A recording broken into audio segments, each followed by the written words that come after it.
Q1 check-in time and your relentless pursuit of meaningful outcomes.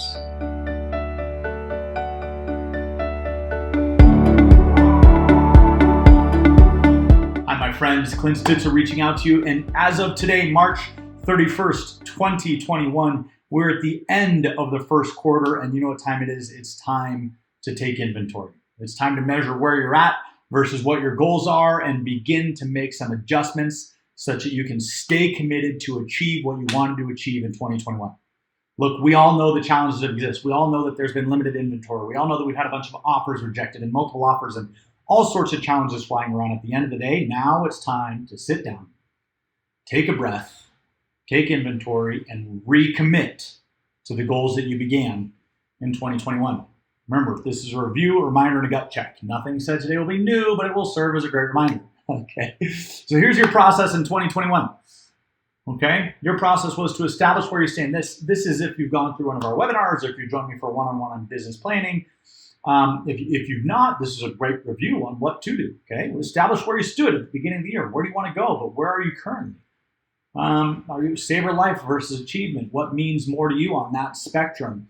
We identified your primary human needs. What drives you? Meaning in a healthy or unhealthy way. We also took inventory on your assets. What you got going for you? And we took inventory on your realities and commitments, right? We acknowledged what our hurdles are going to be so that we could strategically strike against them. We didn't sit here and let ourselves get 6 months into the year and be like, "Ooh, I didn't think of that. Ooh, geez, now I can't get my goals because my schedule's busy." Wrong. We knew what was going to come. We anticipated. We made a plan around it. Okay. Step number 3 is we created meaningful outcomes. I mean, these are the things that give you tingles in your gut when you read them, right? These are the non-negotiable outcomes that you identified for your life that when you said at the end of 2021, these are going to be my reality, it got you freaking jacked. Okay. Now, this says mid-year review. Pardon my typing. I'm not going to end the video and retype it. We're doing our quarter review. What does that mean? We're going to measure our outcomes versus our actual. Versus our goals. Where are you at the end of quarter one? Are you on track to achieve what you want to achieve? Okay. Oh, and by the way, it's not a straight line. It's not 25% Q1, 25% Q2, so on and so forth. We all know that quarter one and quarter four in our market are substantially less than quarter two and quarter three. So just call it like 15% in Q1, 15% in Q4, and 30% in Q2 and 30% in Q3. Okay, I'm pretty sure that adds up. 15, 15, 30, 30, 30. Nah, I think I'm a little off. 35 and 35. Okay, but long story short, as you measure, are you 15% of the way there? Okay, and so what you're going to do also in this mid-year is when you identify the problems, you're not just going to say, here's the problem. You're going to get to the root cause of the problem. And do me a favor, don't just say, hey, there's not enough listings to sell and all of my offers get rejected. Yes, that is definitively part of the issue. That is a challenge for all of us. However, there are agents in the market that are achieving their goals. Are they more special than you? Fair question.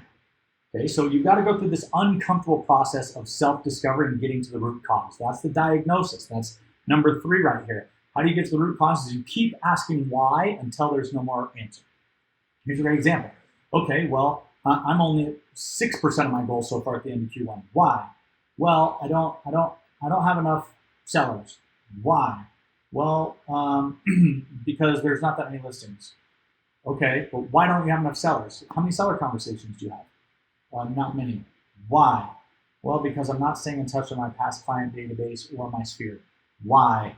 Because I lost touch with them for a few months and I felt insecure about reaching out. Why? Because I didn't want them to think bad of me when I reached out and wanted something from them. Okay, fine, we got to the root cause. You're missing out on opportunity to create listings because you feel bad to reconnect with your database. Now that we get to the root cause, let's create a design. All right, I just gave a scenario, right? But that's an example of getting to the root cause. It's uncomfortable, but you got to go through the self-discovery. Then what we're going to do is we're going to design. We're going to create a plan with your goals in mind on how you're going to get there, right? Still acknowledging your realities and commitments for Q2 and everything else, but we're going to find a way to get there, okay? And then once you've made the plan, you are going to commit to do, you're going to have the grit to achieve your non-negotiables, okay? So I know this sounds like a lot, it looks like a lot, but my friends, this is what it takes to make a business plan and at the end of the year in December, and then at the end of the next year in December, have actually achieved it. So many of us go to lunch and learns, we create a business plan, we get all jacked up, we fold it up, we throw it into our drawer, and then we don't look at it again until the end of the next year. We go to do it again and go, oh man, that was a lot of really good ideas. I wish I would have done it. This is the time where you measure, you get uncomfortable, you find where you need to fix, you make a plan, and you fix it. All right? So that is my update video. I hope that you guys find it valuable. If you want to have a conversation, shoot me an email, shoot me a text, give us a call. I'm not usually looking at Facebook, so I'm happy to communicate and add value. Just reach on out. Thanks for watching.